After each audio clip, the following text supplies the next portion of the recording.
Hey, what's up? John Charette here, and today we're talking AI hallucinations, a topic you will need to know about if you are using AI tools such as ChatGPT, Claude, or Gemini. And no, this isn't the psychedelic hallucinations. I'm talking about when AI makes stuff up, but says it with confidence.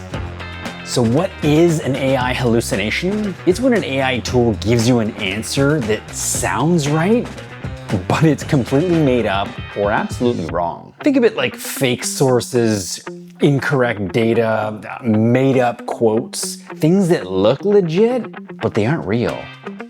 So let's talk about why it happens. AI models like ChatGPT don't know facts. They don't actually know anything at all. They're just trying to predict the next word based on the information we've trained it on. So if you ask it a question and it doesn't know the answer, it will not say, "I don't know," but instead it'll do an educated guess. And that's where the hallucinations come in. In a corporate setting, this can be a big deal. Imagine a sales deck with incorrect facts, or a legal document referring to non-existent laws. How about a performance review with incorrect data about the team member? You could end up making really bad decisions, or even worse, legal or compliance problems. So how can you spot a hallucination? Here are a few quick signs. If AI gives you a quote and they don't cite where they got it from, if they say something and you try and look it up and you can't find it yourself, if it sounds too slick or too perfect, double check it. Okay, here, let's pause for a second, because here's the twist. Hallucinations aren't always bad. In fact, when it comes to creative work, hallucinations can be a feature, not a bug.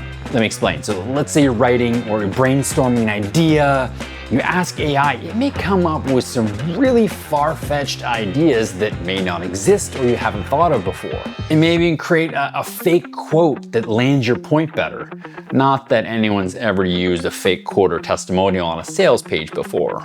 Maybe to give you an analogy of something and it just makes it click in your brain. AI doesn't get stuck inside this box because it doesn't even know a box exists. So when it comes to creative work, hallucinations can be really cool. You just need to know when to use it and when not to use it.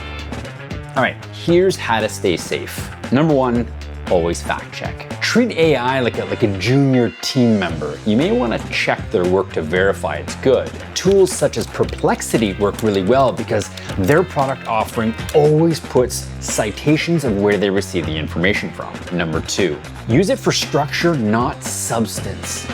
Let it draft something, a rough outline, but you add in the facts. Number three, avoid using AI in complicated legal, HR, or compliance settings without reviewing it first. AI is powerful, no doubt, but it's not perfect. And using hallucinations are a real factor that you need to consider when using these tools. So the next time you're working with AI and you get an answer back, just ask, is this real? Or could it be a really good guess? If you found this helpful, hit the like button, subscribe, and stay tuned for more no-nonsense tech explanations. Thank you, and I'll see you in the next one.